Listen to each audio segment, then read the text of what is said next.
Hello everyone, welcome to my presentation. My name is Jad Braganza and I will be talking to you about Zulfikar Ali Bhutto.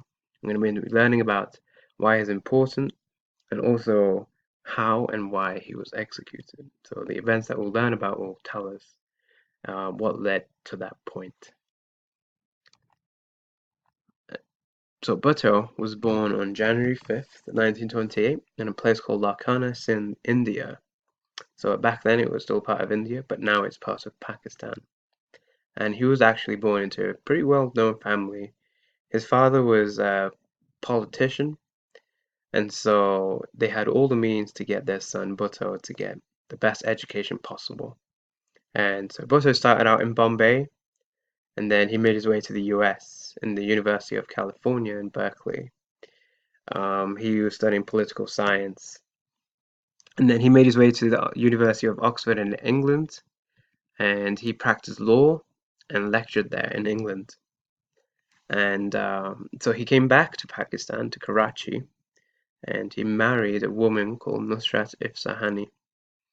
And they had three children together. The first one was Benazir, and the second child that they had was called Murtaza, and the third one was called Sanam. And Bhutto was very interested in politics. He wanted to get involved straight away as soon as he graduated and he had his degree. And so he joined President Mirza's cabinet as a commerce minister. And President Mirza eventually got overthrown by this man, Ayub Khan. And Ayub Khan kind of took control of Pakistan and became president.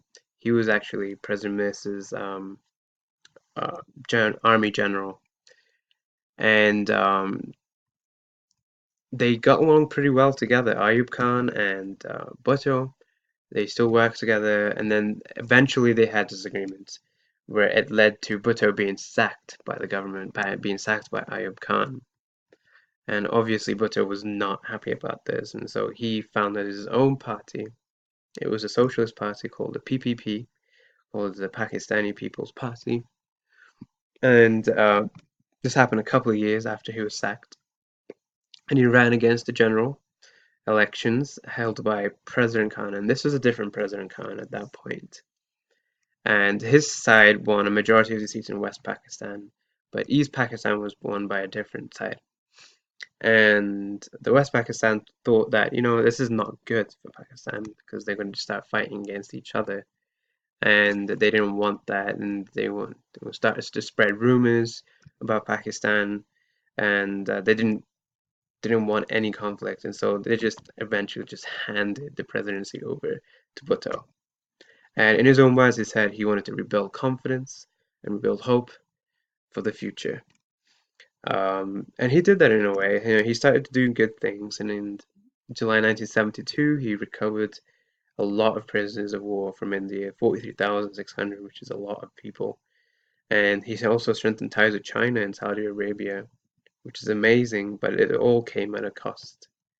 His nationalization of industries, healthcare, and educational institutions led to slow economic growth. Really high unemployment rates.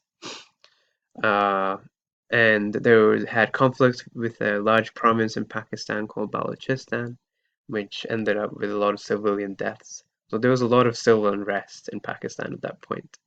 And so they decided to hold elections again, and Bhutto's party won by a lot.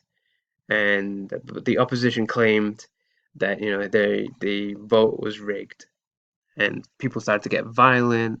And Bhutto's own general actually removed him from office and saying that he had killed his political opponent. And the Supreme Court controversially trialed him, and they found him that they accused him of killing him and killing his political opponent, and then executed by hanging. And so it's really interesting to see that how Bhutto was known in Pakistan as good and bad, but now we can see that he was trying to do good, but he was just eventually killed by corruption. I thank you for watching my video. I hope you learned something from this. Thank you.